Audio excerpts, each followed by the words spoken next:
Bienvenidos a esta nueva sección del lápiz mágico de la evolución. La sesión pasada, que quedó en continuará, habíamos hecho un señalamiento muy importante de las condiciones del período cámbrico. Y una de las características que habíamos visto es que había así algunos organismos que tenían simetría radial. Hemos hecho el señalamiento, por ejemplo, de las medusas que tienen ese tipo de simetría, pero muchos organismos expresaban una simetría bilateral, o sea, es la historia del que hemos designado aquí como la historia del tubo. Esa historia del tubo es supremamente interesante. Habíamos hecho un señalamiento de que había organismos con un exoesqueleto que no éramos nosotros, son los protostomados, nosotros los deuterostomados. Los deuterostomados éramos y hemos mantenido, digamos, el ectodermo desnudo, digamos, de protecciones. Esa genera una situación de vulnerabilidad y habíamos hecho un llamamiento al modelo predador-presa. En ese modelo predador-presa y teniendo esa estructura alargada, que lo que favorecía era un mejor aprovechamiento del material que entraba por el tubo digestivo. El material entra con una característica, en la medida que se va procesando, esas características del material que pasa al interior del cuerpo cambia y cada una de estas secciones, digamos, del individuo empiezan a cumplir funciones distintas para poder aprovechar la condición 1, la condición 2, la condición 3, etc. Y eso marca una direccionalidad en el proceso.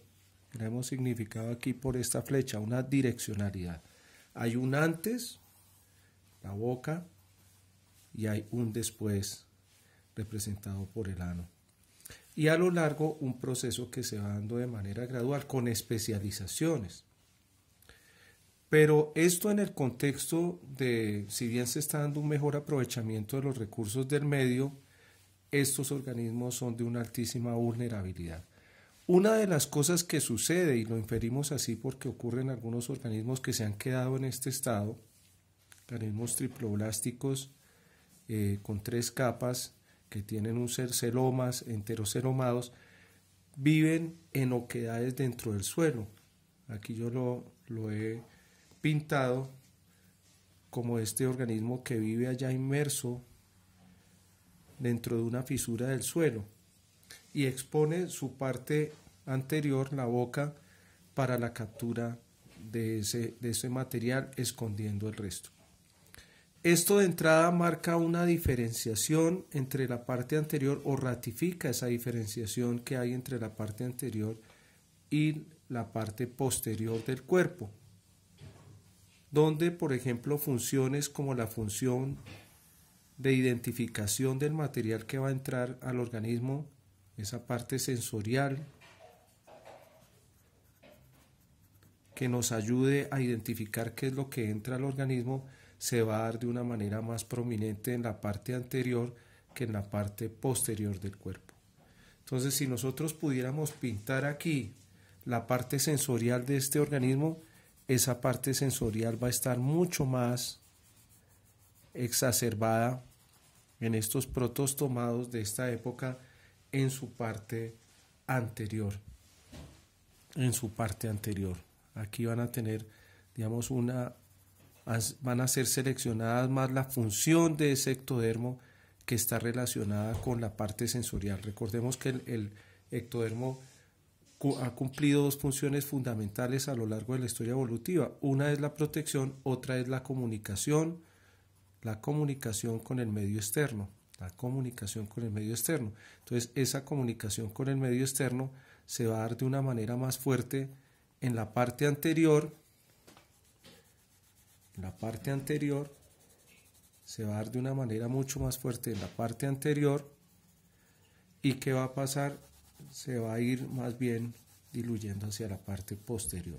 Entonces, una mayor intensidad en términos de lo sensorial en la parte anterior con respecto a la parte posterior.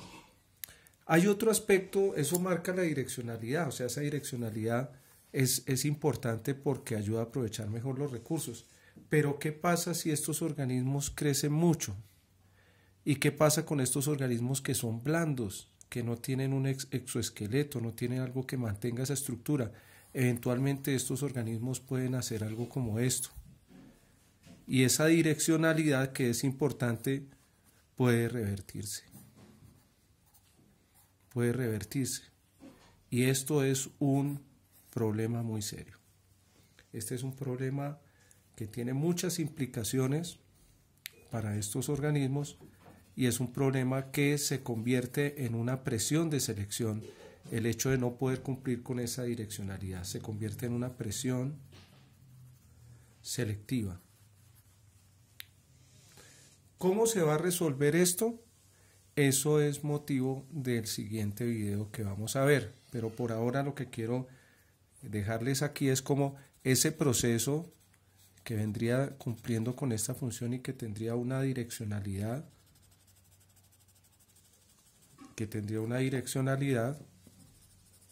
¿sí? Si este organismo es todo blando, eventualmente ¿qué pasa? Pues esto se viene para acá, esto se pasa para aquí y esto se nos regresa para acá. Y el propósito de esta direccionalidad en su función, que es poder aprovechar en cada sección el material, pues no se va a cumplir esa direccionalidad. Y esto es un problema muy serio y se convierte en una presión de selección. ¿Cómo se resuelve? Vamos a verlo en la sección siguiente.